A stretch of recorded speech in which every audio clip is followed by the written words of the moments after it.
गया जिले के बौद्ध गया थाना क्षेत्र के देवी स्थान मंदिर में लगे शिवलिंग को एक चाइनीज महिला के द्वारा उखाड़ने का मामला सामने आया है। पुलिस इस मामले में गंभीरता से लेते हुए चाइनीज महिला को हिरासत में लेकर पूछताछ कर रही है। इस संदर्भ में बौद्ध गया थानाध्यक्ष नीतीश कुमार ने बताया कि कुछ समय पहले भी यह महिला अमुआ के स्थित एक मंदिर में शिवलिंग उखाड़ते हुए पकड़ी गई थी। उस समय लोगों के विरोध के बाद पुलिस ने समझा बुझाकर मामले को शांत कराया था, लेकिन उसने फिर पचहट्टी मोहल्ले में स्थित एक शिवलिंग उखाड़ ली है। उन्होंने यह भी बताया कि चाइनीज महिला मानसिक रूप से विक्षिप्त है। फिलहाल उससे अभी पूछताछ किया जा रहा है। पूछताछ के बाद उस पर उचित कार्रवाई की जाएगी। एक मामला संज्ञान में आया था, वो चाइनीज महिला की बात नहीं है, एक महिला है जिनका एक मामला संज्ञान में आया कि काफ़ी दिनों से रह रही हैं और उनके पासपोर्ट की कुछ विसंगतियां हैं। तो हम लोग उसमें निकाल रहे हैं कि क्या इशू है, क्या दिक्कतें हैं, और जो आप शिवलिंग वाला बता रहे हैं वो भी हम लोग दिखवा देंगे क्या इशू है और क्या दिक्कतें हैं। जो भी आवश्यक कार्रवाई होगी हम लोग उसमें करेंगे। ठीक है सर। अपने ही भाभी की धारदार हथियार से हत्या करने वाले देवर रामजी महतो उर्फ सांडिल को शिकारपुर थाना क्षेत्र के मनवा परसी गांव से धारदार हथियार खून से सना दाब और खून लगा कपड़े के साथ शिकारपुर पुलिस ने गिरफ्तार कर लिया है। गौरतलब है कि रामजी महतो ने अपनी ही भाभी को सोमवार रात्रि को धारदार हथियार से हत्या कर घर से फरार हो गया था। महाजनो येन गतः स पंथा, संस्कृत का यह श्लोक तो आपने सुना ही होगा। अर्थात महापुरुष जिस मार्ग से चलते हैं उसी मार्ग पर हमें भी चलना चाहिए, उसी का हमें अनुकरण करना चाहिए।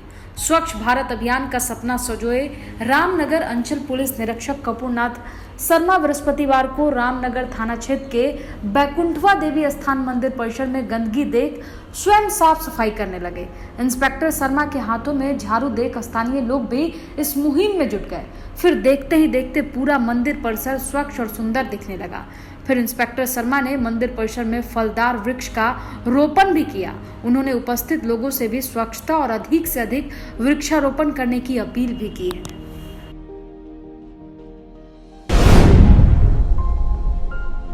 बेतिया सांसद सह भाजपा प्रदेश अध्यक्ष डॉक्टर संजय जायसवाल और बिहार विधानसभा में केंद्रीय आंतरिक संसाधन विभाग के सभापति नरकटिया विधायक डॉक्टर समीम अहमद का लोगों ने उनके ही क्षेत्र में मंगलवार को पुतला दहन किया है। बता दें कि घटना बेतिया लोकसभा क्षेत्र अंतर्गत नरकटिया विधानसभा के बजरिया प्रखंड के जटवा गांव की है। ग्रामीण यहां तक नहीं रुके और सांसद और विधायक के विरुद्ध मुर्दाबाद के नारे भी लगाए। लोगों का आरोप था कि आजादी के बाद से ही इस सड़क की तरफ किसी जनप्रतिनिधि का ध्यान नहीं रहा। वोट के समय केवल नेता जी लोग आते हैं और हम लोग भोले भाले ग्रामीणों को आश्वासन देकर चले जाते हैं कि वे लोग उन्हें वोट दें और वे जीतेंगे तो उक्त सड़क का निर्माण जरूर करवाएंगे। लेकिन जैसे ही चुनाव का परिणाम आ जाता है और फिर मामला ज्यों का त्यों रह जाता है। ग्रामीण कीचड़ उक्त मार्ग पर चल अपना हाथ पैर तोड़ जोड़ कर घायल हो रहे हैं। मामला ये है कि बजरिया प्रखंड के जटवा चौक से सड़क जटवा खैरी होते हुए चिचोरोहिया तक रोड है, जिसकी दूरी लगभग 6 किलोमीटर है, जिसकी पहली बार 2008 में बनाने के लिए टेंडर निकली थी। उस समय कार्य करने का जिम्मा श्री स्वाति कंस्ट्रक्शन कंपनी को मिला था। ठेका मिलने के बाद कंपनी कुछ दिनों तक काम की और बाद में कार्य को वैसे ही छोड़कर फरार हो गई।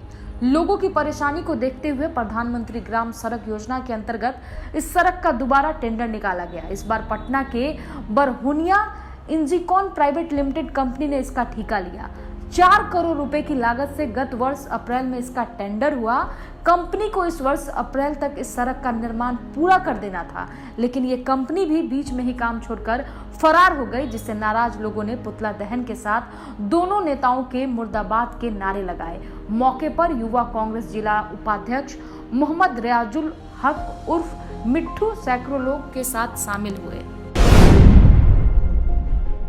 पश्चिम चंपारण के बेतिया में सेवा से अपनी पहचान बनाने वाली हिंदू संगठन हिंदू जागरण मंच के द्वारा पल्स ऑक्सीमीटर का वितरण जरूरतमंद लोगों तक किया जा रहा है, जिसका विधिवत शुभारंभ पुलिस कार्यालय में पुलिस अधीक्षक उपेंद्र नाथ वर्मा के द्वारा शुरू किया जा चुका है। उसी को आगे बढ़ाते हुए हिंदू जागरण मंच के अधिकारियों ने नगर के वार्ड 17 और उसके अगल बगल में पल्स ऑक्सीमीटर का वितरण किया, जिसमें वार्ड पार्षद अरुण गुप्ता की महत्वपूर्ण भूमिका रही है और उनके नेतृत्व में यह वितरण KR99 बैच और हिंदू जागरण मंच के लोगों ने डोर टू डोर जाकर किया। खबर पश्चिम चंपारण जिले से है, जहां भारत सरकार के पूर्व पेट्रोलियम सचिव और बीजेपी के पूर्व विधायक रहे आरएस पांडे ने कोरोना की कहर के बीच अनूठी पहल की है। दरअसल राज्य सरकार के साथ आगे आए पूर्व बीजेपी विधायक आरएस पांडे ने जिले भर में वैसे 100 छात्रों के पठन पाठन और भरण पोषण का बीड़ा उठाया है, जिनके माता पिता और अभिभावक कोरोना की कहर में दम तोड़ दिए हैं। बताया जा रहा है कि सीएम नीतीश कुमार के फैसले के बाद सूबे में पहले ऐसे शख्स और रिटायर्ड आईएएस आरएस पांडे, जिन्होंने महामारी के बीच अपना नैतिक जिम्मेदारी और कर्तव्य निभाते हुए समाज सेवा में कदम आगे बढ़ाया है, जिसमें पश्चिम चंपारण जिले के कुल 18 प्रखंडों में से चयनित वैसे 100 निर्धन गरीब, खासकर कोविड के कहर में अनाथ हुए बच्चों के पठन पाठन और भरण पोषण करने की घोषणा की है। राजनीति में कहते हैं ना कि सब कुछ सीखा हमने, ना सीखी होशियारी। ये राजनीति में होशियार लोग पनपते हैं, आगे बढ़ते हैं। मैंने होशियारी नहीं सीखी। मैं तो यही समझता हूँ कि राजनीति का एक ही उद्देश्य होना चाहिए, जो सब नेता लोग कहते हैं, लेकिन जो करते हैं वो वास्तविकता भी सबके सामने है। समाज पश्चिम चंपारण जिले में आज लगातार सेवा के 8वें दिन युवा राजद द्वारा गांव-गांव जाकर प्रत्येक व्यक्ति के स्वास्थ्य की जांच कराने की जिम्मा टीम तेजस्वी ने उठाई है।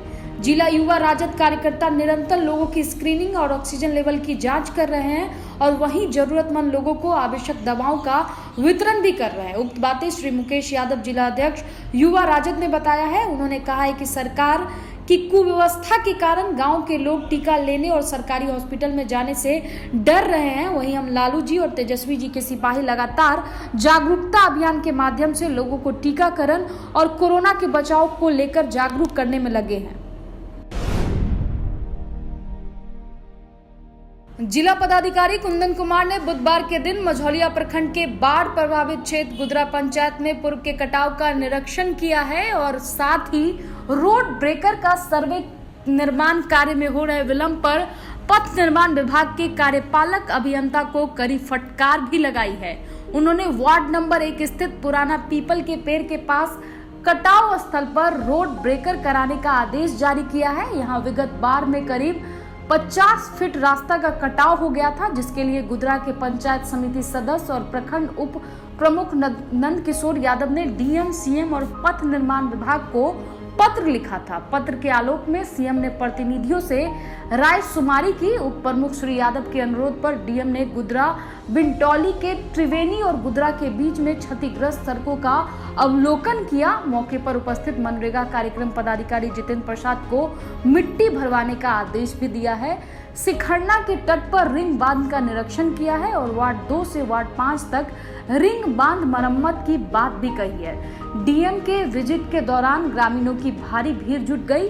पब्लिक की बातों को डीएम ने चाव से सुना और कहा कि बरसात से पूर्व सभी मरम्मत कार्य पूरे हो जाएंगे। मौके पर वीडियो बैजूनाथ मिश्रा, सीओ सूरजकांत और ब्लॉक के कर्मचारी, राजस्व निरीक्षक और जनप्रतिनिधि उपस्थित रहे।